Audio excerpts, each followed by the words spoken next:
اچھا، اب ہم ہندوستان کی جانب آتے ہیں۔ ہندوستان میں جب یہاں سب سے پہلے ترکوں کی حکومت کے بعد یہاں مغلوں کی حکومت رہی، تو یہاں بھی مدرسے قائم ہوئے۔ ان مدرسوں کی کبھی تو سرپرستی حکومت کی جانب سے کی جاتی تھی، اور کبھی عمرہ جو ہیں وہ ان کی سرپرستی کرتے تھے کہ جہاں پر، لیکن یہاں بھی خاص طور سے مذہبی تعلیم ہوتی تھی۔ جیسا میں نے کہا کہ پیشہ ورانہ تعلیم کا اب تک یہاں پر شاگرد اور استاد کی نقطۂ نظر سے ہوتا تھا۔ اچھا، اورنگزیب کے زمانے میں مطلب کہ اس کے سامنے یہ مسئلہ پیش آیا کہ یہاں پر مدرسے تو بہت ہیں، لیکن ان کا اپنا کوئی ایک نصاب نہیں ہے۔ ہر مدرسے والا اپنا نصاب رکھتا ہے، اپنی مرضی سے پڑھاتا ہے۔ تو اس وجہ سے اس نے خاص طور سے ملا نظام الدین، ایک صاحب تھے، ایک عالم تھے، ان سے کہا کہ مدرسے کا نصاب جو ہے وہ بنایا جائے، تاکہ وہ نصاب جو ہے وہ تمام مدرسوں کے اندر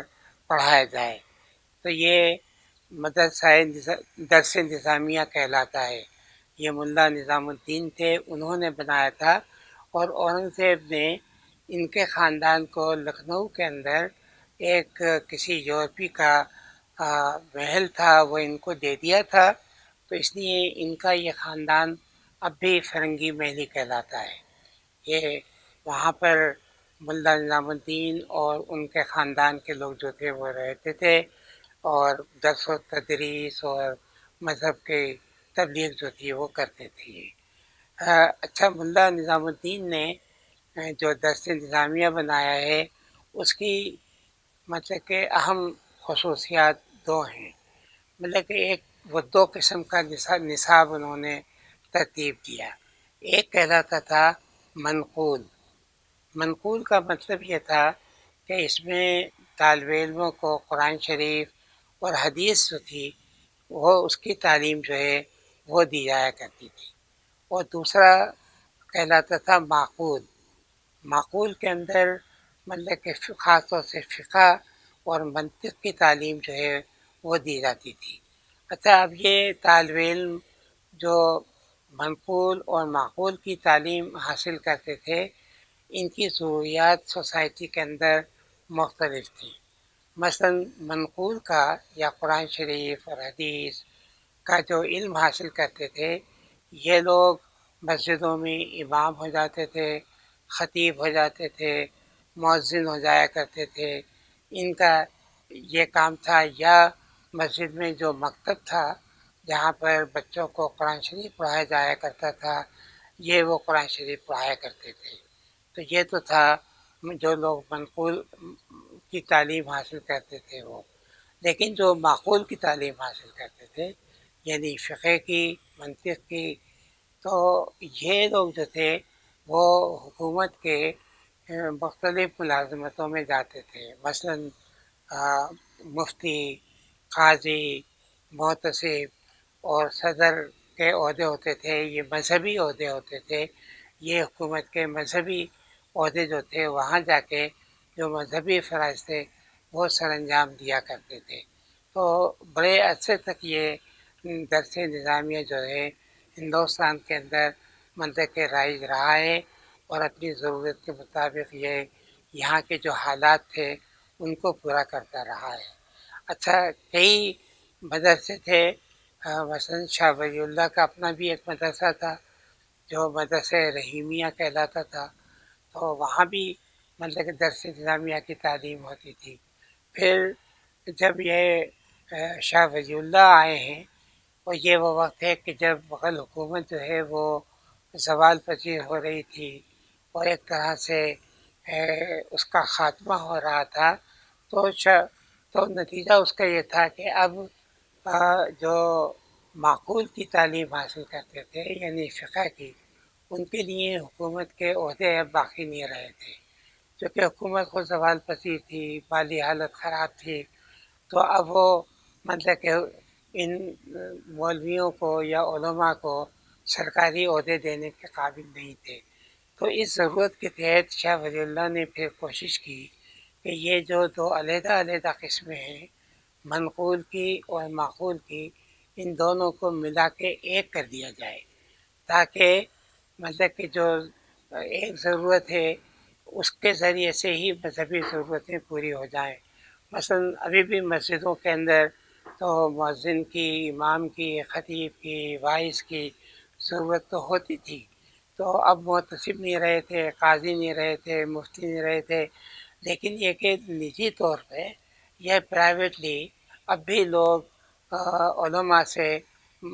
مختلف مسائل کے اوپر فتوے ضرور لیا کرتے تھے، تو اس لیے مفتیوں کی ضرورت بھی تھی۔ اب یہ ان کی کوئی سرکاری حیثیت تو نہیں ہوتی تھی، لیکن ایک طرح سے اپنی علمی لحاظ سے ان کے پاس جو سند ہوتی تھی اس کے لحاظ سے یہ فتوے جو ہیں وہ دیا کرتے تھے۔ تو پھر درس نظامیہ کی شکل جو تھی وہ تبدیل مطلب کہ ہو گئی،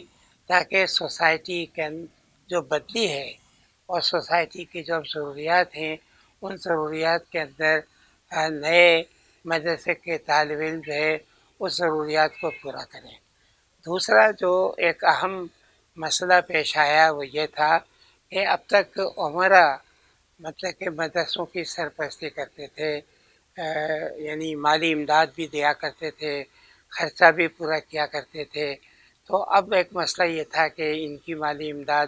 اب کہاں سے حاصل کی جائے۔ اس مقصد کے لیے دو طریقے اختیار کیے گئے۔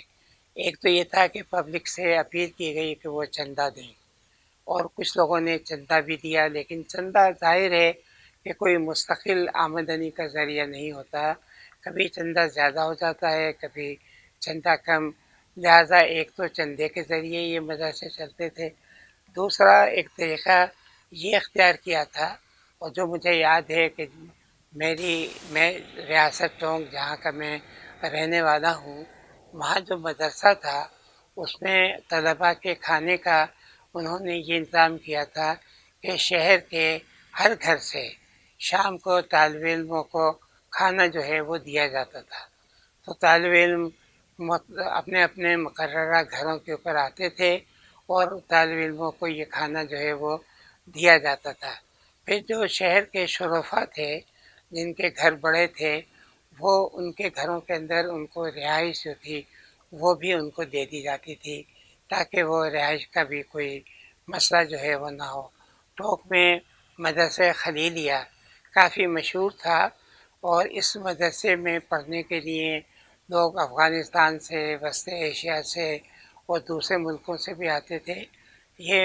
مختلف گھروں میں رہتے تھے، اور کھانا بھی ان کو مختلف گھروں سے ملتا تھا، اور باقی اساتذہ کی تنخواہ جو ہے وہ چندے کے ذریعے سے پوری ہوتی تھی۔ لہٰذا یہ مدرسے وقت کے ساتھ ساتھ آپ دیکھتے ہیں کہ انتہائی غریب ہوتے چلے گئے، اور ان مدرسوں میں بھی جو طالب علم تھے، ظاہر ہے کہ اب تعلیم کی جو ضرورت تھی مارکیٹ کو، اس میں مذہبی تعلیم کی اب کوئی زیادہ اہمیت نہیں رہی تھی، اس لیے یہاں کے طلباء جو تھے ان کا تعلق بھی غریب خاندان سے ہوتا تھا،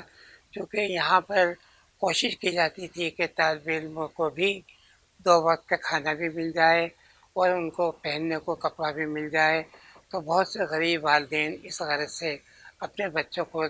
ان مدرسوں کے اندر بھیج دیا کرتے تھے۔ میرے خیال سے یہ وہ روایت ہے جو مطلب کہ آج بھی جاری ہے۔ تو آپ دیکھیں گے کہ وقت کے دیکھتے ہی دیکھتے مدرسوں کا پورا کریکٹر جو ہے وہ بدل گیا، اور جب مغلیہ سلطنت ختم ہوئی ہے تو اس کے خاتمے کے ساتھ ہی اور عمرا کی سرپرستی کے ساتھ ہی مدرسوں کی حالت جو تھی وہ بھی اب اس قابل نہیں تھی کہ وہ آزادانہ طور پہ اپنا گزارا کر سکیں، اب ان کا گزارا پبلک کے چندوں کے اوپر ہوتا تھا۔